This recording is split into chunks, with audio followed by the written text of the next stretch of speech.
आज के शो में माशी बहरान, आईएमएफ डेडलॉक, क्या मुश्किल फैसलों का वक्त आ गया।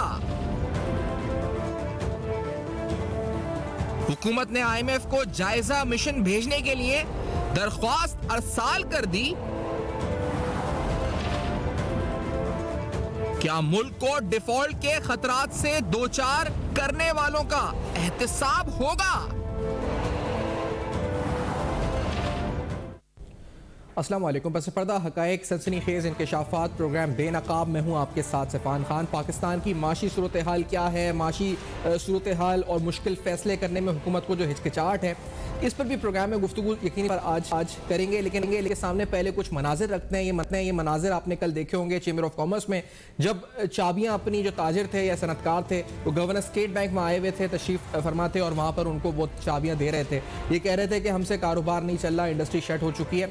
और ये जो एलसीज का मसला है, डॉलर बहरान है, मैं कह रहा हूँ सारे बहरान है, डॉलर बहरान है, इसके साथ आपकी जो डेट ट्रैप भी है, सब कुछ है। आईएमएफ प्रोग्राम में जाना भी जरूरी है।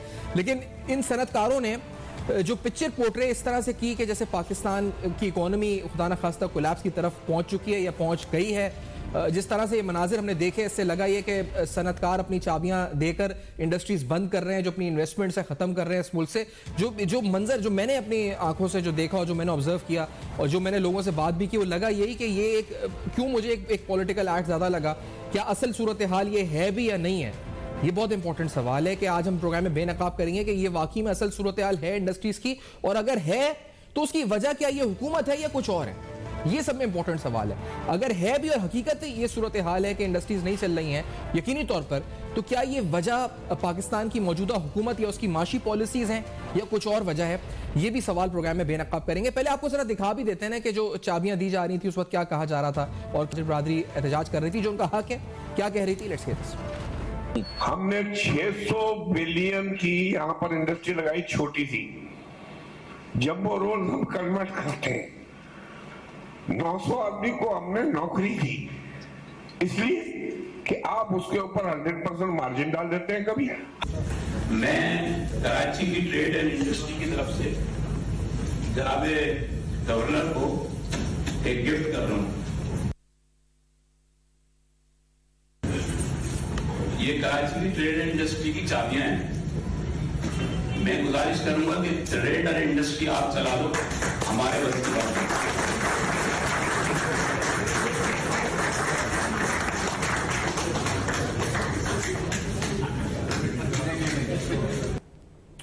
ये मनाजिर देखकर तो आपको ये लगेगा कि इंडस्ट्री बंद हो रही है, सनतें तबाह हो रही हैं, मुल्क माईशत पता नहीं किधर जा रही है, सनतें नहीं चल पा रही हैं।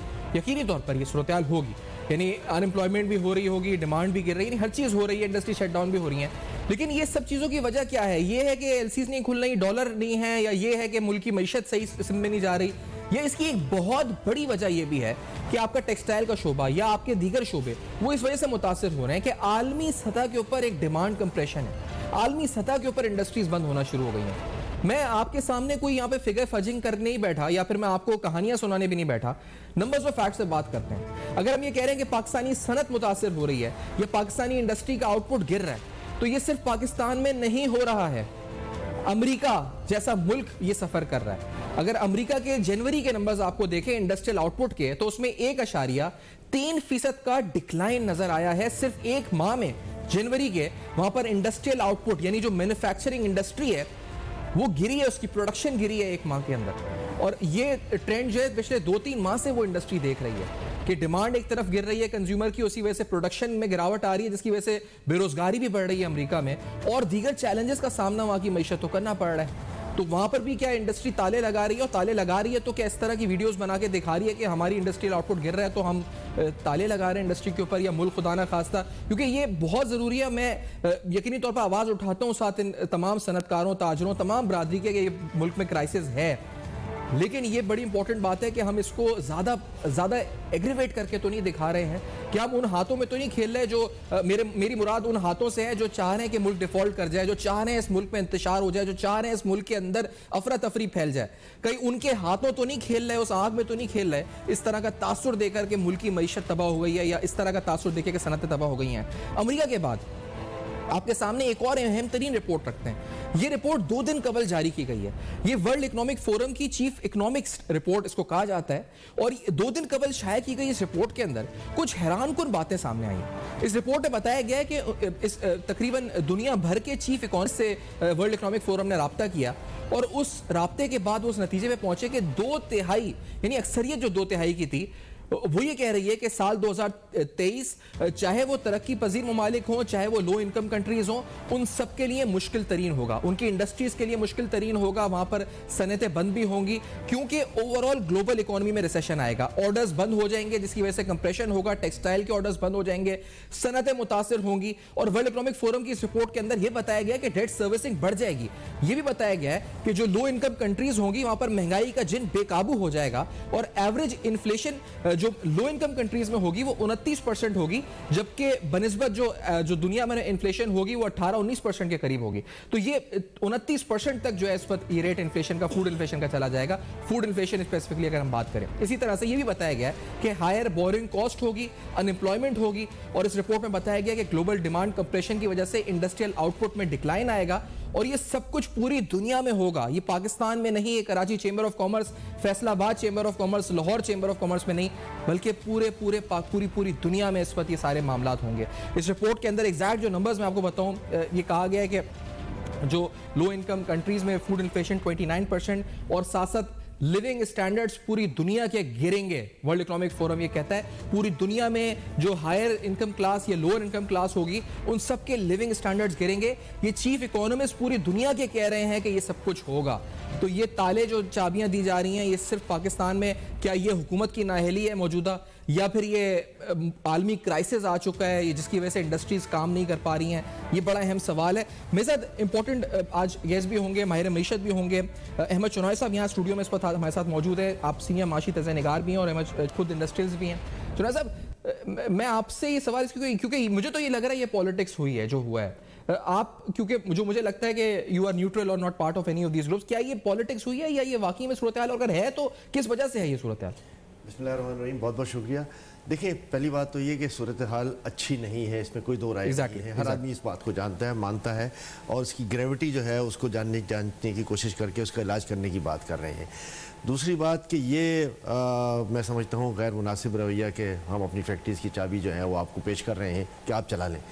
देखिए, ऐसा नहीं होता। इस मुल्क ने आपको बहुत कुछ दिया है। इस मुल्क ने आपको जो है वो इतनी बड़ी बड़ी फैक्ट्रीज अता कर दी हैं, और आज आप माशी हालात, मैं ये नहीं कहता कि इसकी ज़िम्मेदारी किसकी है, इसकी ज़िम्मेदारी मुतवातिर गवर्नमेंट्स की है, इंक्लूडिंग द करंट गवर्नमेंट। लेकिन ये मुतवातिर जो गवर्नमेंट्स हैं, इन सब की अगर ज़िम्मेदारी बनती है तो फिर हम लोगों ने एज अ कारोबारी लोग जो हैं इससे बेतहाशा फ़ायदा भी उठाया है। पिछले दौरों में देख लें, 3-4 साल में जो रियायतें दी गई, चाहे वो टर्फ की सूरत में हो, फाइनेंस की सूरत में हो, या दूसरे अपना जो तीसरा था EFS जी, वो उसकी सूरत में हो, तो ये तीनों बेनिफिट्स जो हैं वो इतने बड़े बेनिफिट्स थे कि आपने अपनी इंडस्ट्रीज जो है वो मल्टीप्लाई करनी।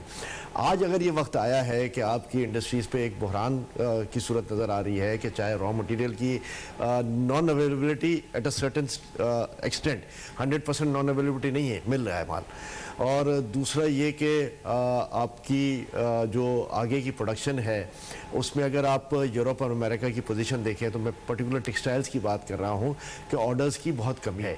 अगर वो ऑर्डर्स की कमी है तो इसमें कसूर गवर्नमेंट का नहीं है, इसमें कसूर हमारा है कि हमने जो है वो जब अपनी इतनी बड़ी प्रोडक्शन हमने कर ली थी तो हम उसको मैनेज करते, उसके आउटलेट का सोचते, उसके लिए नई मार्केट तलाश करते। इनफैक्ट हमने वो नई मार्केट तलाश नहीं की, और आज हाल ये है कि मेरी अपनी फैक्ट्री जो है उसकी 25-30% प्रोडक्शन रह गई है, और जाहिर है इस वजह से रह गई है कि आगे ऑर्डर्स नहीं है।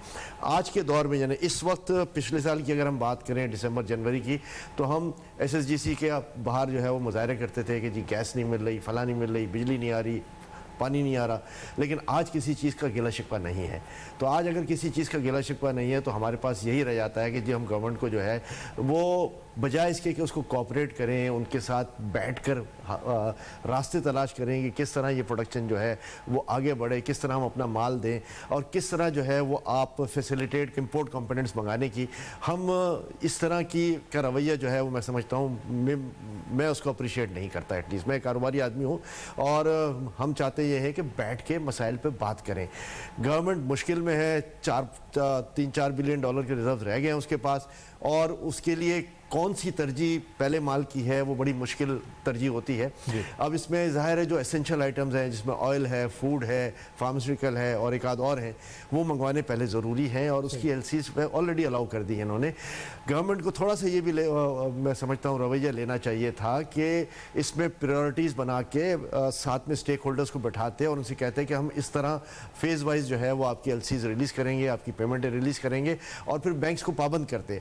बैंक्स ने जो मेल प्रैक्टिसेस शुरू कर दी कि जी एक्सपोर्ट का डॉलर तो हमें 227-28 में दे रहे हैं और आगे जो है वो 250-60 की बातें कर रहे हैं हम लोगों से, तो ये इतना बड़ा जो है मार्जिन जो है वो नहीं होना चाहिए था और इसके लिए गवर्नमेंट को इनको अकाउंटेबल बनाना चाहिए। मैं तो ये समझता हूँ कि पिछले 4 महीने में बैंकों ने जो मुनाफा कमाया है शायद पिछले 40 साल में नहीं कमाया होगा। तो आज जब ये सूरत हाल है तो हमें बजाय इसके कि हम ये रवैया दें कि हम आपके साथ बैठते हैं, हमारे जेन्युइन इश्यूज हैं, हमारे माल जेन्युइन नहीं आ रहे, उसको जो है रिजॉल्व करें। एक ब्रेक की तरफ बढ़ते हैं। आपने ये जाना और आप शायद समझे हो कि सूरत हाल आलमी क्या है, डिमांड गिर रही है जिस वजह से सूरत हाल ऐसी है। आप यहाँ से जो इंडस्ट्री चला रहे हैं उनकी भी बात सुन रहे हैं, तो क्या ये सब जो हमने देखे हैं विजुअल्स, क्या ये दुरुस्त हैं या ये हकायक हैं जो हम इस प्रोग्राम में बता रहे हैं? और भी मजीद माशी सूरत हाल पे गुफ्तगू इस ब्रेक के बाद हमारे साथ रहे।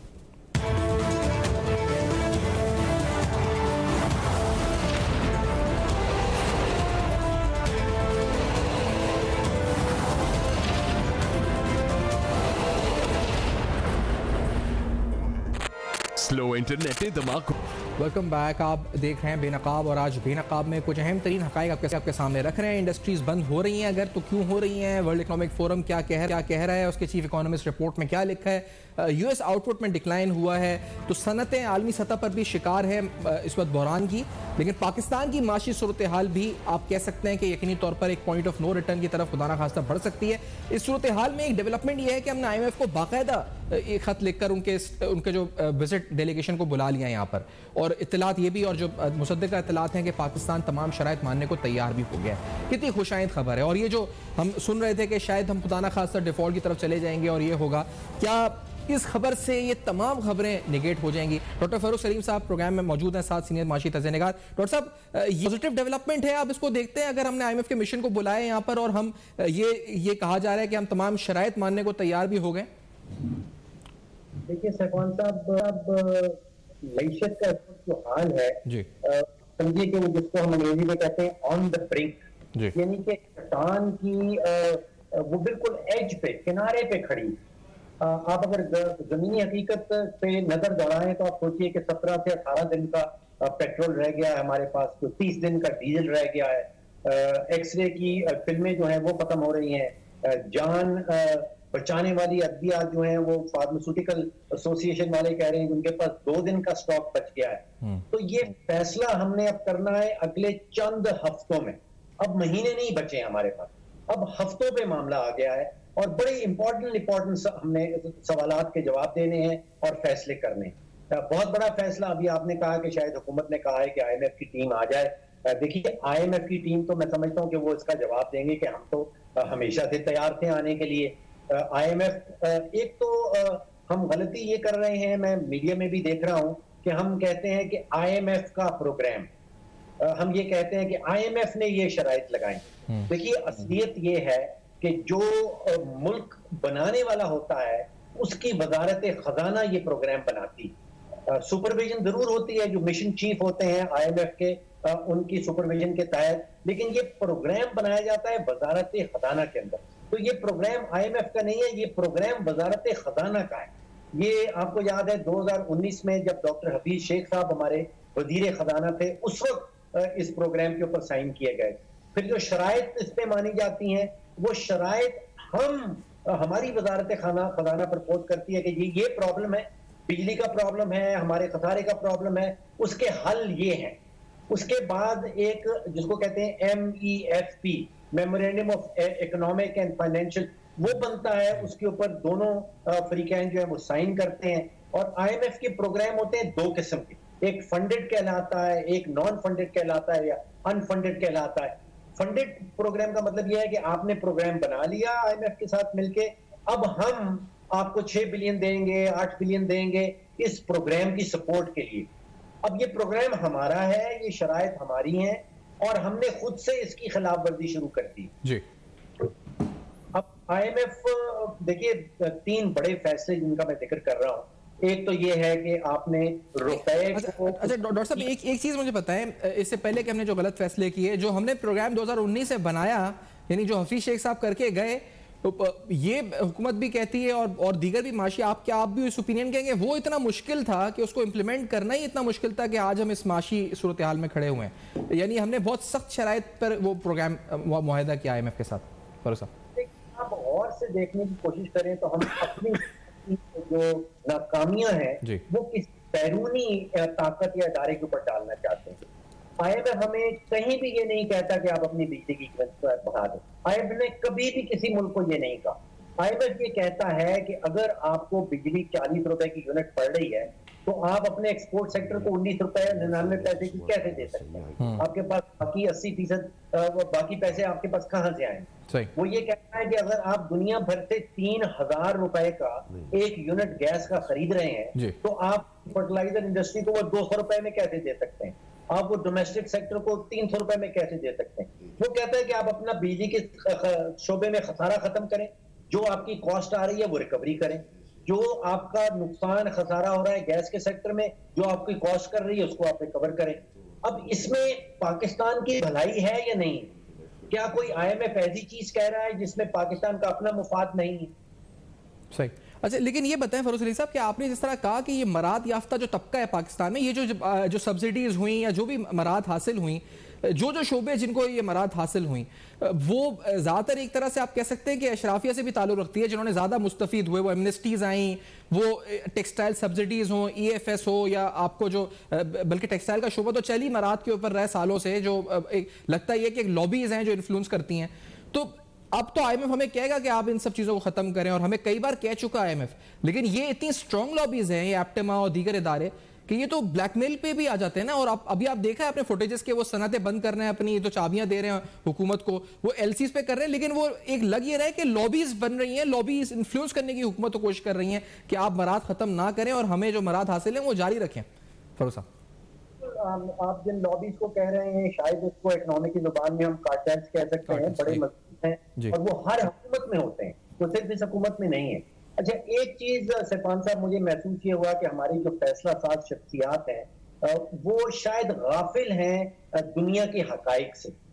देखिए, IMF एक वाहिद ऐसा इदारा है जिसको हम कहते हैं आर्टिकल 4 की कंसल्टेशंस, यानी कि जो मेंबर ममालिक हैं उनके जो माशी इशारे हैं उनको मॉनिटर करना, एक मॉनिटरिंग का निजाम, ये ना वर्ल्ड बैंक के पास है, ना एशियन डेवलपमेंट बैंक के पास है, ना एशियन इंफ्रास्ट्रक्चर इन्वेस्टमेंट बैंक के पास है, ना इस्लामिक डेवलपमेंट बैंक के पास है। ये सारे आलमी मालियाती इदारे इन्हिसार करते हैं IMF के ऊपर। और अब ये हुआ है कि जो हमारे जिनको हम फ्रेंडली कंट्रीज कहते थे, यानी कि सऊदी अरेबिया है, चाइना है, UAE है, कतर है, वो भी ये कह रहे हैं, आपने देखा होगा कि जो सऊदी अरेबिया का वजीर खजाना है उसने डेवोस में कहा है कि जिस तरीके से हम इमदाद या कर्जे दिया करते थे माजी के अंदर, वो बदल गया। अब हमारा और मल्टीलैटरल एजेंसीज का, यानी कि IMF का, उनका एक गहरा लिंक है। और जब तक आपको IMF की तरफ से ग्रीन सिग्नल नहीं मिलेगा, आपको कहीं से कोई पैसा मिलने वाला नहीं। हम अपने प्लान B बना लेते हैं कि जी IMF के पास नहीं जाएंगे, हम सऊदी अरेबिया से पैसे ले लेंगे, हम चीन से किसी किस्म की मदद ले लेंगे। वो जमीनी हकीकत अब बदल गई है, अब IMF के बगैर मामला चलता नहीं। सही। और अब ये कि सोल्यूशन अगर कहा जाए तो ये 3 लेटर्स में है IMF, यही हमें इस वक्त करना है, चाहे अभी करे या बाद में करे, हमें यही प्रिस्क्रिप्शन है हमारी मैशत को सही करने के लिए। लेकिन ये प्रिस्क्रिप्शन इंप्लीमेंट करने के लिए मैंने जिस तरह कहा कि ये लॉबीज हैं और कार्टल्स हैं, वो रिटेल सेक्टर में हैं, वो मैन्युफैक्चरिंग में हैं, वो हर लॉबी है आपकी, हर जगह है ये कार्टल्स। वो इस हुकूमत तो करने नहीं देंगे। अगर आप ये IMF प्रोग्राम या होम ग्रोन जो आपका प्रोग्राम कोई भी हो, IMF ना भी हो, तो ये कभी खत्म ही नहीं करने देंगे ना फरूख साहब। ये तो कोई भी सियासी हुकूमत हो वो ब्लैकमेल हो जाती है इन लॉबीज के आगे, और वो इस तरह के विजुअल्स देते हैं, ऐसा लगता है कि जैसे पाकिस्तान खुदा ना खास्ता या अगर आपने सब्सिडी नहीं दी तो हमारी इंडस्ट्री कोलैप्स कर जाएगी, उस तरह की बातें करना शुरू कर देते हैं। जी सैफान साहब, ये एक बहुत बड़ा फैसला हमारी सियासी क़यादत को करना होगा जी। तारीख हमारे सामने है, जिस किस्म के हालात अभी आप बता रहे हैं जहाँ पे कार्टेल्स हैं और वो ब्लैकमेल करती हैं, तो फिर श्रीलंका में भी ऐसे ही हो रहा था, वेनेजुएला में भी हमने यही चीज देखी, अर्जेंटीना में ये कुछ हो रहा था, लेबनान में ये कुछ हो रहा था।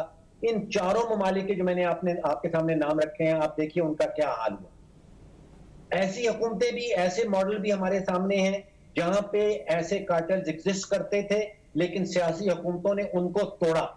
साउथ कोरिया का देख लें, एक एग्जांपल हमारे सामने है, वियतनाम का एग्जांपल हमारे सामने है, मलेशिया का एग्जांपल हमारे सामने है, ताइवान का एग्जांपल हमारे सामने है, सिंगापुर का एग्जांपल हमारे सामने है। तो हमने डिसाइड करना है, हमारी हुकूमत ने, कि क्या हमने श्रीलंका बनना है, वेनेजुएला बनना है, या फिर हमने साउथ कोरिया बनना है और वियतनाम बनना है और मलेशिया बनना है। Exactly. Let's take a break. Break के बाद वापस आते हैं। फरूख सलीम साहब, अहमद चुनाव साहब भी साथ हैं। बैंक ने भी कल एक स्टेटमेंट दी थी LCs के हवाले से, अवेलेबल फाइनेंसिंग के हवाले से। एक ब्रेक के बाद अब जानेंगे कि इंपोर्टर्स को और ख़ासतौर पे मैन्युफैक्चरिंग को मसाइल हैं क्या, ये भी समझने की कोशिश करेंगे कि जेन्युइनली प्रॉब्लम कहाँ पर आ रही है। आफ्टर दिस ब्रेक हमारे साथ रहेगा।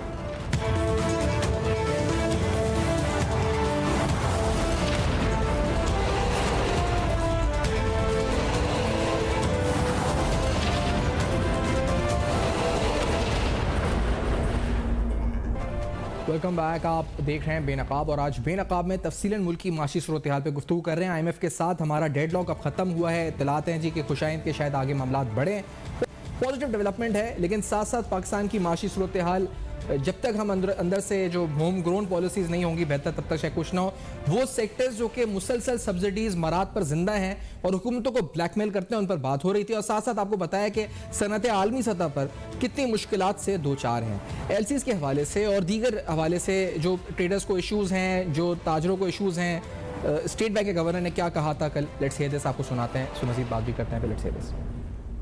तो ये सारी इंपोर्ट्स अपनी अपनी जगह पे इम्पोर्टेंस है इनकी है और हमें इसको फैसिलिटेट करना है, लेकिन करना है अपनी कैपेसिटी जो हमारी है और जितने हमारे पास इन्फ्लोज है उसके अंदर रह के।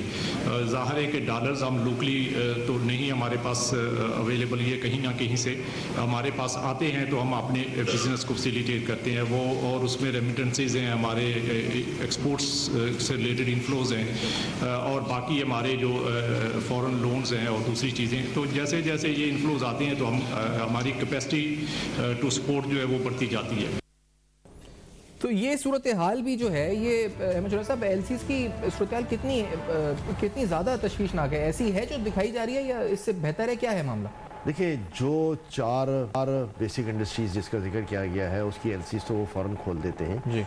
बाकी LCs को जो है वो फेज़ आउट कर रहे हैं, उसमें टाइम लग रहा है और उसमें बहुत सारी कॉम्प्लिकेशंस आ रहे हैं। मैं बहैसियत एक कारोबारी आदमी के इस प्लेटफॉर्म पर तमाम कारोबारी लोगों से दरख्वास्त करूँगा कि जो ज़रूरी अशिया हैं, जो समझते हैं कि इससे इंडस्ट्री रुक जाएगी, इससे जो है वो मईशत का पहिया नहीं चलेगा, वो तो ज़रूर मंगवाएं, लेकिन उतनी मंगवाएं कि जितनी ज़रूरत है। अगर हम अपनी ज़रूरत से ज़्यादा डबल इम्पोर्टेशन करेंगे तो ज़ाहिर है, अभी गवर्नर स्टेट बैंक ने बताया कि जी डॉलर्स कैसे आ रहे हैं, कहाँ से आ रहे हैं, तो ये सारी सूरत हाल जो है वो इतनी हौसला अफजा नहीं है।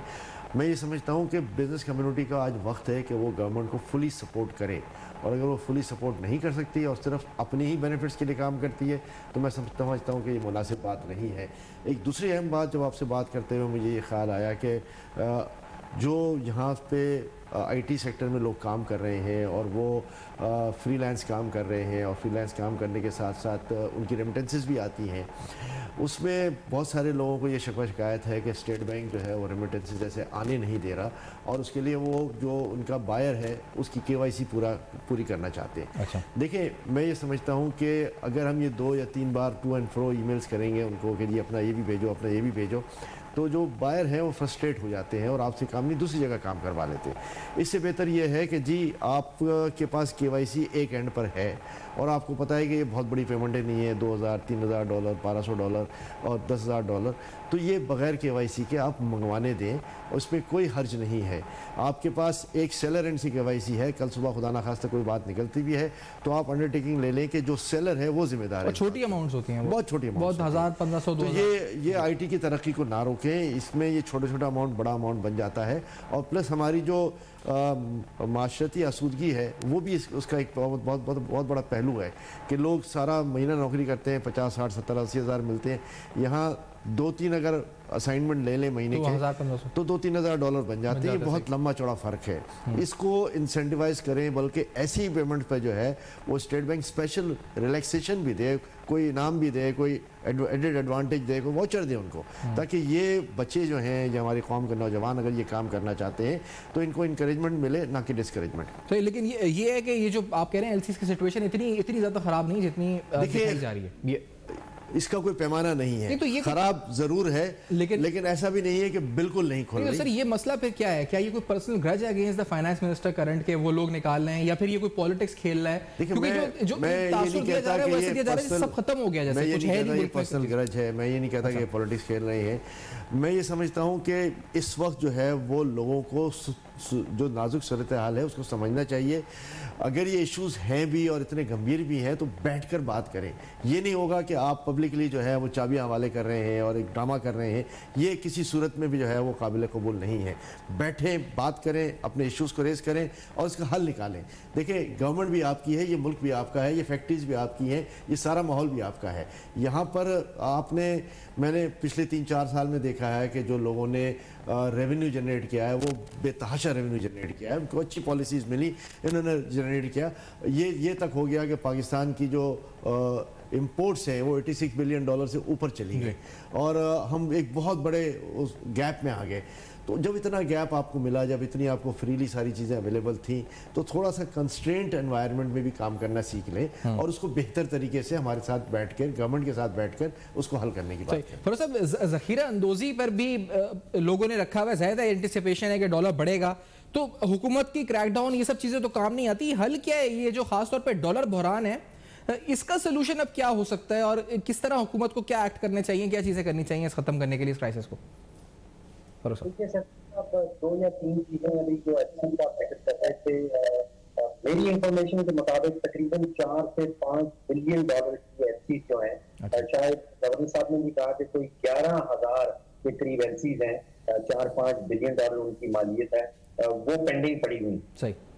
$2 बिलियन के डिविडेंड्स जो हैं, जो इंटरनेशनल कंपनी पाकिस्तान में काम करती हैं, जो ओवरसीज इन्वेस्टर चेंबर वाले हैं, उनकी मेंबरान है, कोई 200 के जायद कंपनीज हैं, उनके कोई $1.5 से $2 बिलियन के डिविडेंड जो हैं वो रुके हुए हैं। कोई 2 दर्जन के करीब जो एयरलाइंस पाकिस्तान में ऑपरेट करती हैं, उनके कोई $250 मिलियन जो वो रुपयों में टिकट बेचते हैं और फिर उनको हेडक्वार्टर को वापस भेजना होता है, वो भी रुके हुए हैं। तो अमाउंट्स बहुत बड़ी बड़ी।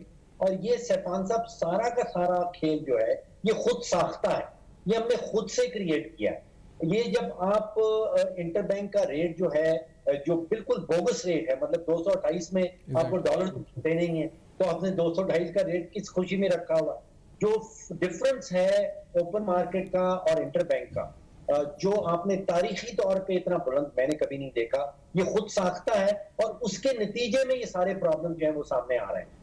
मैं सोच रहा था कि अगर सिर्फ पिछले 5 या 6 महीने के जो हमने नुकसान उठाया है इस मसनूई तरीके से जो हमने रुपए को रोक के रखा है, उसके नतीजे में आप सोचिए कि पिछले साल तक हर महीने तकरीबन $3 अरब की रिमिटेंसेस आ रही थी बैंकिंग चैनल्स के थ्रू, अब वो गिर के 2 बिलियन रह गई हैं। तो 5-6 महीने में $5-6 बिलियन का तो हमने वहां नुकसान किया। एक्सपोर्टर्स जो हैं वो अपनी प्रोसीड वापस नहीं मंगवाना चाहते, वो 228 रुपए क्यों लें जब उनको बाजार में पता है कि वो 250 और 55 का रेट चल रहा है। $2 बिलियन का वहां पे नुकसान कर दिया हमने। फॉरेन डायरेक्ट इन्वेस्टर जो है वो पाकिस्तान में पैसे नहीं लगाएगा, जब उसको पता है कि रुपया बहुत तेजी से गिरने वाला है तो वो पाकिस्तान डॉलर क्यों भेजेगा। आउट के नुकसान तकरीबन 14 से 15 अरब डॉलर का हमने नुकसान किया है, सिर्फ इस बुनियाद के ऊपर कि हमने मसनूई तरीके से हम चाहते हैं कि रुपए की वैल्यू को है वो रोक के रखें। तो ये बहुत बड़ा फैसला हमने करना है कि हमने हकीकी रुपए की वैल्यू, जिसको हम कहते हैं एक्सचेंज रेट रियलिज्म, यानी कि हकीकत को हमने एक्सेप्ट करना या नहीं करना। ठीक है डॉक्टर साहब, बहुत शुक्रिया आपने प्रोग्राम में ज्वाइन किया। मैं चौहान साहब आपका बहुत शुक्रिया आपने प्रोग्राम में ज्वाइन किया। नाज़रीन, आपके सामने आज सनतों की असल सूरत आलमी सतह पर क्या सूरत हाल माशी है, कितना ग्लोबली सनतें मुतासर हो रही हैं और पाकिस्तान के माशी मसाइल और इनका हल, तमाम पर गुफ्तगू करी। फीडबैक आप फेसबुक, ईमेल और ट्विटर पर जरूर दे सकते हैं। देखते रहिएगा, अब तक अपना बहुत ख्याल रखें।